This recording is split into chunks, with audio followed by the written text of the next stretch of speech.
Okay, it's 7:30, so we'll go ahead and get started. Welcome back for part 2 of our session. Dr. Iordanka Panayotova, if I'm not butchering it horribly, is going to share with us about fostering student engagement and collaboration using real-life scenarios in and out of the classroom.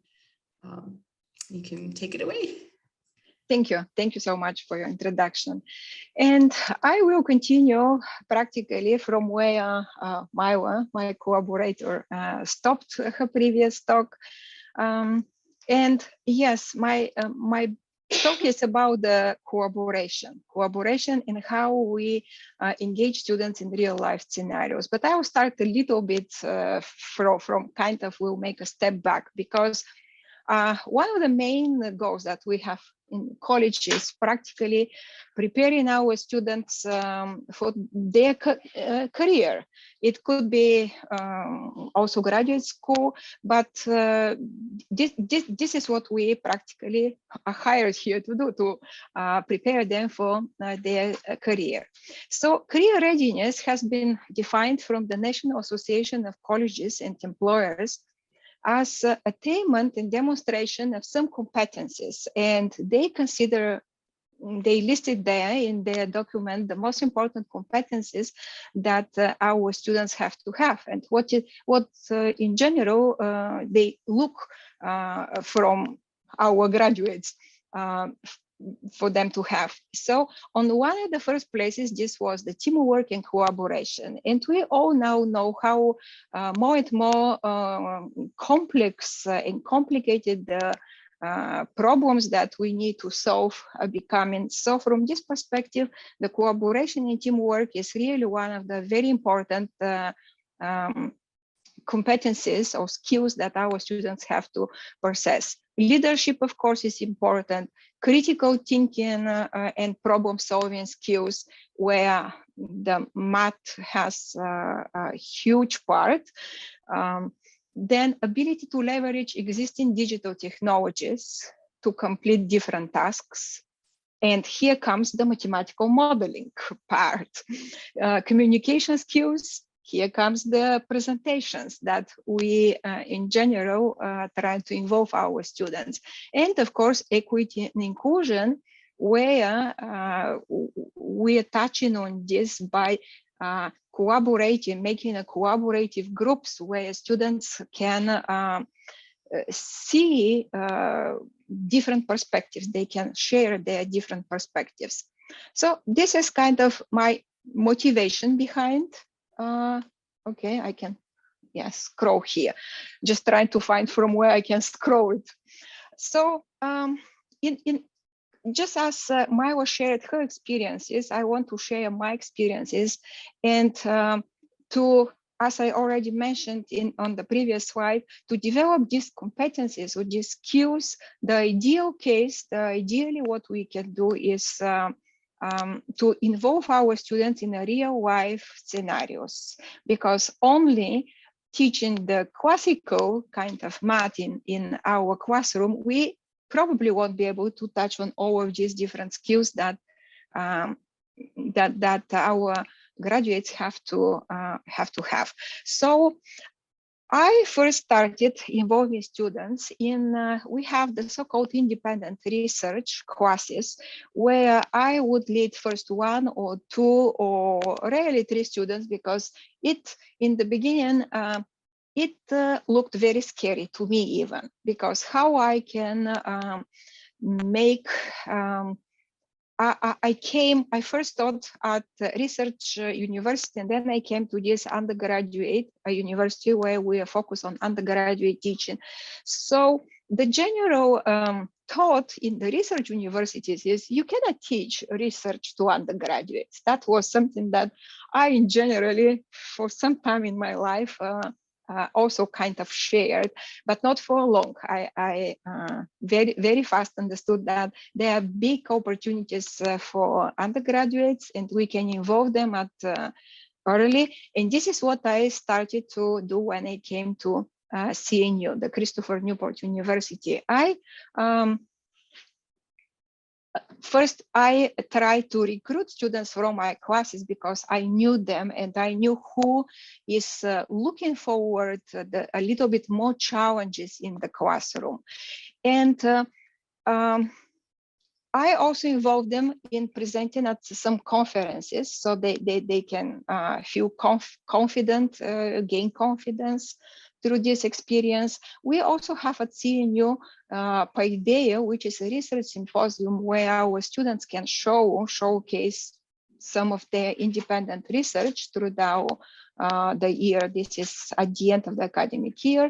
And then we also have a Cupulo, which is a research online journal for our undergraduates, where it's even peer reviewed.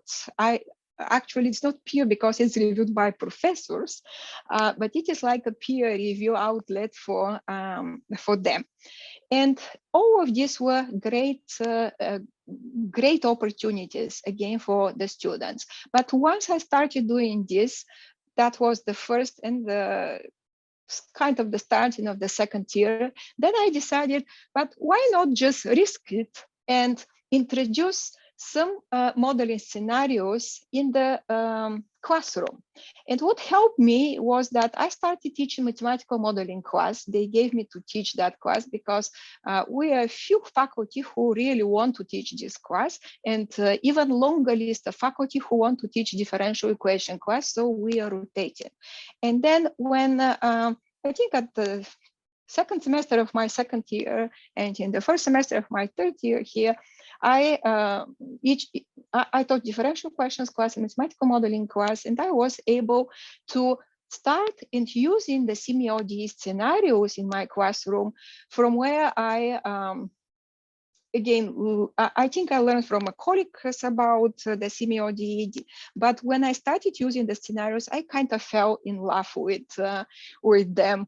And this is how, after that, already I said that we also developed modeling scenarios, but how we get to the level to the moment when we were able to develop, of course, first by using some of the modeling scenarios. So let me see what else. Oops.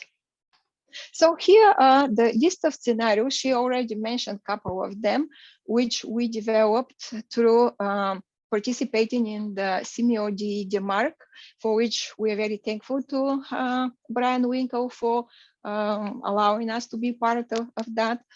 And she already also mentioned that these modeling scenarios were the foundation after that for even bigger research involvement of our students. But I want to spend first a few minutes on describing two of these scenarios. I think that will be interesting.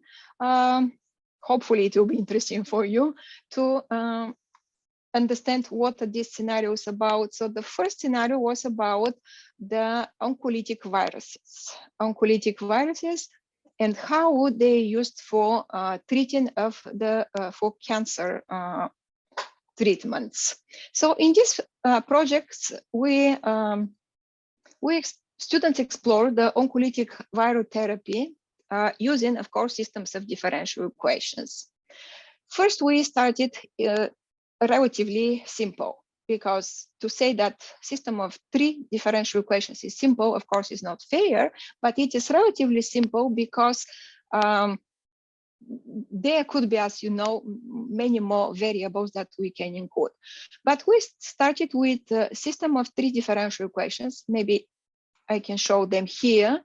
For mathematicians, it will be easier to understand because we had the cancer cells, then we had the cancer cells that were affected by the virus, and then the virus. Now, this is a very interesting topic and very good topic for to teach to the students, because they can practice many of the things that they have learned about in their differential equations class and in their calculus class. So why I say differential equation? Because I first taught this in a math modeling class. But this scenario also could be could be presented in a differential equation class. In either case, as you see here, we gave them like a table where they had to interpret each of these terms and how they are related to the rate of change. After that, another one, I would say, beauty of this project is that we also included Python code in online environment, which is the Glow script. And in this way, students were provided with the programming, and they didn't need to do the programming. This is one of the difficult parts which I encountered that students find difficult. They find it difficult to do the programming. Remember that our math students, they are math students, and they are not always required to take computer science classes, even though they are required to take one, but that is, I just found it's not sufficient. So this is what I think we decided to do, to provide the code so they can, after that, use the code and to modify the code and just analyze practically what is the behavior of all of these three different type of cells: cancer cells, infected cancer cells, and the oncolytic virus. And then we, of course, spent a lot of time discussing, analyzing why mathematical modeling is useful. But I will go to there only after a couple other slides, where I just want to go and show the second part of this activity, where of course, from biological perspective, the idea is great, but again, we have immune system, and immune system, when it recognizes a foreign object, it acts to destroy it. So in this way, if we do not suppress the immune system, when the immune system is included, and this is now the system of equations where Z are the immune systems, in general, we have to involve the immune system effect because this is more close to reality. That is a better interpretation of what is happening in reality. And when we do this, the term EZ is the one which is the term where we introduce suppression of the immune system. Again, in all of these activities, what is very valuable in both differential equation classes and math modeling classes, it is to discuss with the students every one of these terms, what it means, how it could be represented, and also to tell them and using for this the program, that when we vary the coefficients, how what kind of effect we have on our variables and how we can interpret them. So this model that we were using here is practically a simplified model from Chu and Friedman. It is from the book of Introduction to Mathematical Biology, great book, very nice book, but that is quite complicated book. So I found it that I have to simplify a little bit the things from there, at least for my students, at least for the beginning, for the first stage. Okay, and then here are some examples of pictures that we that students can create, and we introduced this also. We gave this as sample pictures for the teacher. So when the teacher is using our modeling scenario, they can take advantage of this. But the idea is that when students are able to see how without this first picture is no chemotherapy, this means no suppression of the immune system is involved, then we see that the tumor cells do not decay. But when some suppression is involved, then the tumor cells, which are in red here, they actually decrease. Now, again, this is ideal case. In reality, they will not get to zero because of many reasons, but this is the part where I usually discuss the limitations of mathematical models. So we always have to focus on the advantages, what mathematical modeling can help us with, and on the limitations. The other two pictures here down represent the case when we have variation when we vary the so-called virus replication number, which is one very important parameter, because in reality, if we talk about the herpes, for example, virus, that's one virus which is used in oncology, of course, a modified version of that. This number here is up to 500 or sometimes even 1,000. But again, remember, we're not using here real data, we're using simulated data. And now I am there to some of the conclusions which we're able to make through variation of our parameters. For example, when increase in beta parameter decreases the number of cancer cells alive. So those conclusions which I in depth consider with my students and discuss with the students, and this is practically the beauty of the mathematical modeling. We can variate parameters and make conclusions, which is why I will skip a little bit this just to focus on the fact that models, why they're important, and why all of these modeling scenarios, which SimioD is our repository for, is very important, because they can provide informed hypotheses, particularly now for models in biology, for example. They can provide hypotheses for experimental testing and identify potential targets, for example, for clinical manipulations. Mathematical modeling of treatment responses represents also an attractive avenue towards narrowing the sets of possibility that should be tested in, for example, preclinical models, and after that in clinical settings. So those are the topics that I am trying to stress in mathematical modeling courses. And this year I'm teaching, this semester actually, I'm teaching one. And we just discussed the cancer treatment model in class with my students. And all of this information that we discuss with them, I show them how mathematics, this shows, right, how mathematics can be a powerful tool in furthering our biological understanding. I think students very much enjoyed this. They appreciated how knowing differential equations, how interpreting all of these terms, or shortly knowing math is actually helpful for some real life applications. Another one, I'm just looking at the time, and I think I don't have sufficient. I'm talking as usual too much, but mathematical modeling is a very powerful, and my last, I will write my last sentence here, because it provides deeper insights into the questions that cannot be addressed by clinical or experimental studies alone. And I cannot stress this sufficiently enough. That's why I bolded it. So let's just go faster through my other slides. I'm sorry that I spent a little bit more time on the first than I wanted. But the second topic that the second topic for our modeling scenario was the fitting Wodka-Volterra model to time series data with Gauss-R package.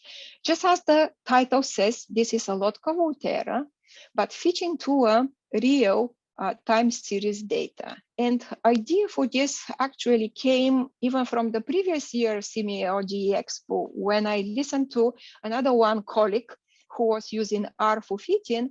And because when I'm teaching Wodka-Volterra in class, I usually say, okay, let's have the parameter A equal to 0.1, parameter B equal to so much. And the students always ask, wait, from where this parameter came from, how we can choose them. So I decided, this is a good moment now to show them that we actually, when we have real data, we can fit a model of Wodka-Volterra. This is the generalized Wodka-Volterra, where now this is a special form which the Gauss-R packages is using, where as you see, the n is divided here. So our right-hand side is divided by the one of the n, just to have it in this format. But I think it is very educational for the students, because learning that when we have the data, then we can try to fit the model. This is how we can find those parameters. Okay, I will go further, because I want also to say that based on these modeling scenarios, just as Dr. Haller was able to mention before, we were able to get this CURM grant and help actually our students, because it is paid for them. They are paid to do this research during the academic year. I'm very thankful to Dr. Haller for this, and to the CURM, of course, for allowing us to have this experience. This was and it continues to be a great experience for us. We're not done yet. The year is still going on. The research is still going on. But the 9 students that we have chosen were split in groups of 3. And for example, the first group, I just want to share here that the first group is working on the mathematical modeling and the effects of cancer, effects of virotherapy on cancer tumors. So we gave them the previous modeling scenario, and that was the starting point from where our students started.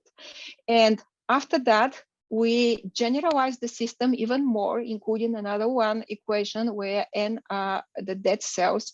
We needed that in order to be able to develop or to derive equation for the radius of the tumor. So supposing that the tumor has a spherical form, we were able to derive equation for how the radius is developing.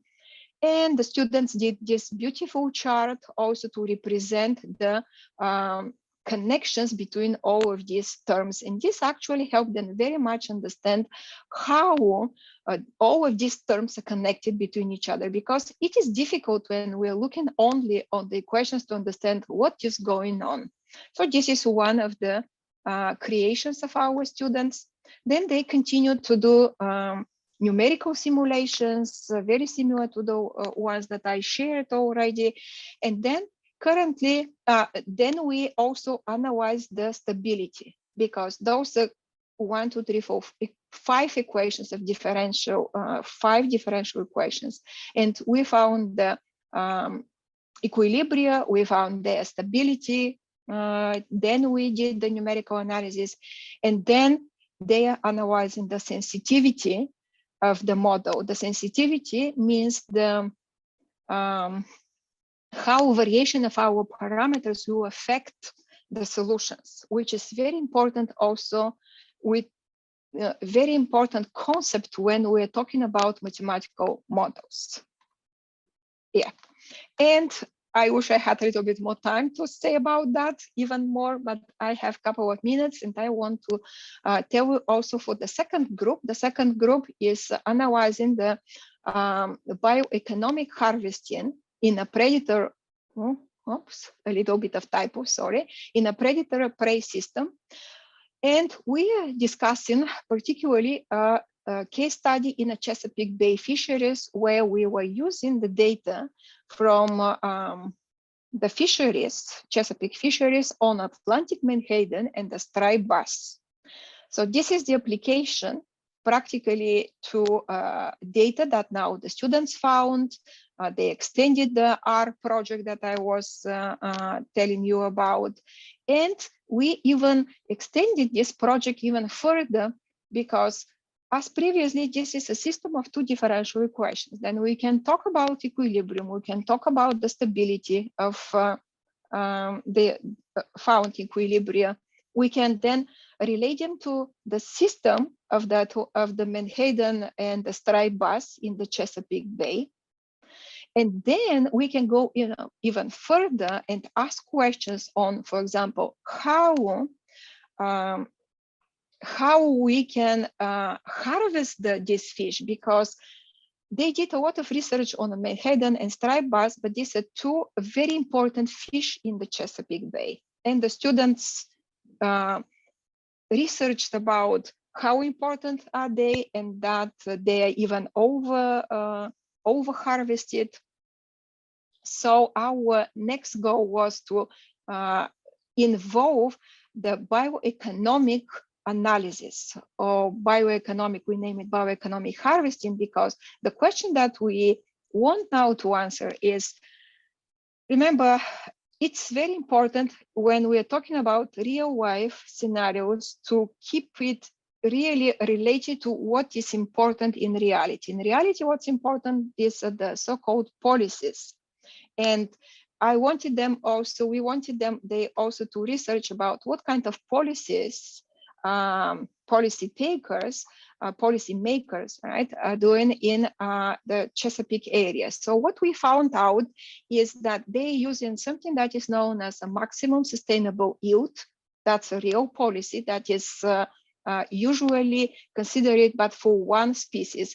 And the goal was to show that this policy is not very appropriate when we're talking about the multi-species models. And this is now the kind of next level. We raise our research to the next level when we started to talk about the maximum sustainable yield, the maximum economic yield, related to concepts that they knew from calculus, and bioeconomic equilibriums, connecting the three concepts, which I'm showing you here, two pictures of which the students prepared.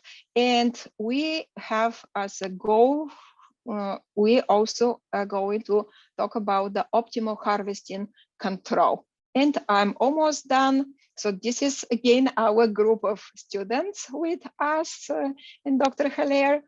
And I want to thank you, my great collaborator.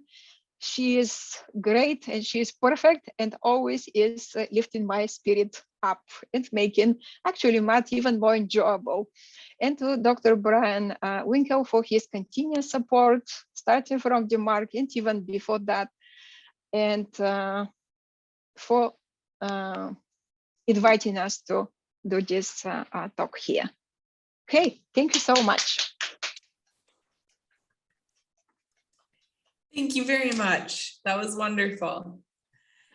Does anyone who's listening have a question? You can unmute yourself and speak up, or you can type it in the chat.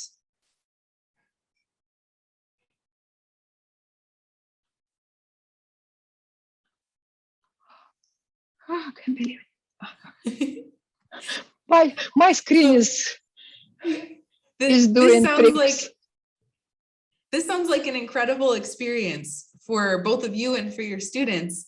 How are you going to continue after the KERM money runs out, the official program?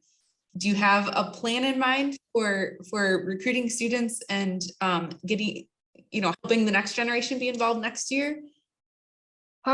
Yeah, good question. We are planning to submit for another proposal. So hopefully, if it is successful, then I think we will find students. The students are there. Just as Dr. Haller said, they even sent in emails asking, give us more, give us a research, which is great. That is, I just observed that throughout the years, interested students in research, the numbers are getting bigger. This is my 5th year at CNU. And I started doing this since my year 1. And then I was the only one faculty who was doing research with the students. And I started with 1. Then I increased them to 2, then to 3. And now only I am leading 6. Plus, of course, I'm talking only from CNU 6 plus the NSU. The group is actually 10. And yeah, we do have plans, and hopefully there will be support for undergraduate research. I really hope that it will happen. Yes. But the most important that I think I didn't close my saying is that I started it small, then from outside of the classroom, we brought it to in-class and then we also made it even bigger outside of the classroom. So it's like a full cycle. Yes, that's awesome. And that's so encouraging for those of us who are like trying to do those small baby steps to see how it can grow, and one stage can lead to the next, and Yes, it is a long impact more and more way, students. but it pays off. Mhm. Mhm. Very cool. Thank you very much.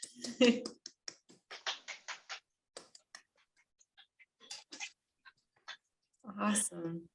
Well, that brings us right to 8 o'clock, which was exactly the scheduled time. So nicely done, ladies. And we can hang out and visit longer if anyone has questions they'd like to ask or wants to chat. There was a student poster session scheduled for the next hour and a half, but I don't think there's any presenters in that poster session. So that means that it's free time now as far as the conference is concerned. The Sococo platform stays live for like through Sunday. So anyone that wants to hang out there and work together, talk together, socialize together, anything, that's all available.